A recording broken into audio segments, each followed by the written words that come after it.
Q A T V کے تمام دیکھنے اور سننے والوں کو السلام علیکم۔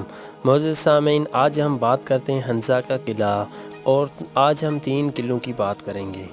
ہنزا کا قلعہ برِ صغیر کی تاریخ میں اکثر ایسا ہوتا تھا کہ بادشاہ اور شہزادے اپنی محبوباؤں کے لیے شاندار قلعے اور محل تعمیر کرواتے تھے، تاج محل سے لے کر نور محل تک۔ ایسا معلوم ہوتا ہے کہ ہر شہنشاہ اپنی محبت کو ثابت کرنے کے لیے کسی بھی حد تک جانے کے لیے تیار رہتے تھے۔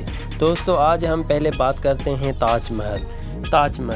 تاج محل سنگ مرمر سے تعمیر کردہ تاج محل دنیا کی عجائب میں سے ایک ہے، جسے مغل شہنشاہ شاہجہاں نے اپنی بیوی ممتاز محل کی محبت میں 17ویں صدی میں تعمیر کروایا تھا۔ لیکن حال ہی میں تیار کیے گئے اس سے متعلق ایک نئے ڈرامے میں اس تاریخی واقعے کو ایک ڈرامائی اور غیر متوقع موڑ دیا گیا ہے۔ ممتاز شاہجہاں کی تیسری اور سب سے زیادہ محبوب اہلیہ تھی، اور ان کی محبت کی داستان ایک انوکھی کہانی ہے۔ شاہجہاں اور ممتاز کی محبت کی کہانی ملک مشہور ہے۔ اب ہم بات کرتے ہیں نور محل نواب صادق محمد خان عباسی جہاں نے بنوایا تھا۔ سن 1872 عیسوی میں تعمیر کرنے کا حکم دیا۔ انہوں نے یہ محل اپنی بیگم کے لیے بنوایا تھا، جو 3 سال کے عرصے میں مکمل ہوا۔ یہی وجہ ہے کہ یہ انہی کے نام سے منسوب ہے۔ جدید تحقیق کے مطابق نور محل میں نور کا مطلب روشنی ہے۔ اس محل میں کوئی بیگم نہیں ٹھہری، یہاں صرف نوابین آتے تھے اور چلے جاتے تھے، وہ بھی یہاں ٹھہرتے نہیں تھے۔ تاہم ان کی بیگم نے اس محل میں صرف ایک رات قیام کیا، کیونکہ انہیں یہ بات پسند نہیں آئی کہ محل کے قریب ایک قبرستان موجود تھا۔ 1956 عیسوی میں ریاست بہاولپور کے انتظامیہ کے بعد نور محل اوقات کھانٹے نے اپنی گرفت میں لے لیا، اور تاہم انہوں نے پاک آرمی پاکستان کے حوالے کر دیا۔ دوستو، اب بات کرتے ہیں ہنزا کا قلعہ۔ مگر پاکستان کے شمال میں قراقرم پہاڑی سلسلے کے درمیان ایک ایسا قدیم قلعہ بھی ہے جسے ایک حکمران نے اپنی بیٹی کے لیے چنا اور اس کے جہیز کے طور پر شہزادی کے سسرال میں تعمیر کروایا۔ اگرچہ اس قلعے کی تعمیر کے حوالے سے تاریخ دانوں کی رائے ابھی بھی منقسم ہے۔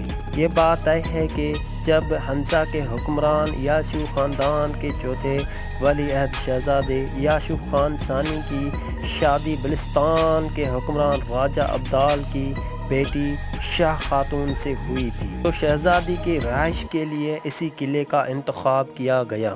بادشاہ راجہ ابدال نے اپنی بیٹی کی شادی کے بعد اپنی سلطنت میں سے ماہر کاریگروں کی ایک ٹیم جہیز کے ساتھ وادی ہنزا روانہ کی، جنہوں نے قلعہ بلتت کی تعمیر کی تھی۔ عام طور پر یہ خیال کیا جاتا ہے کہ یہ قلعہ تقریباً 700 سال پرانا ہے، اور اس کی تعمیر کا کام 14ویں صدی میں شروع ہوا تھا۔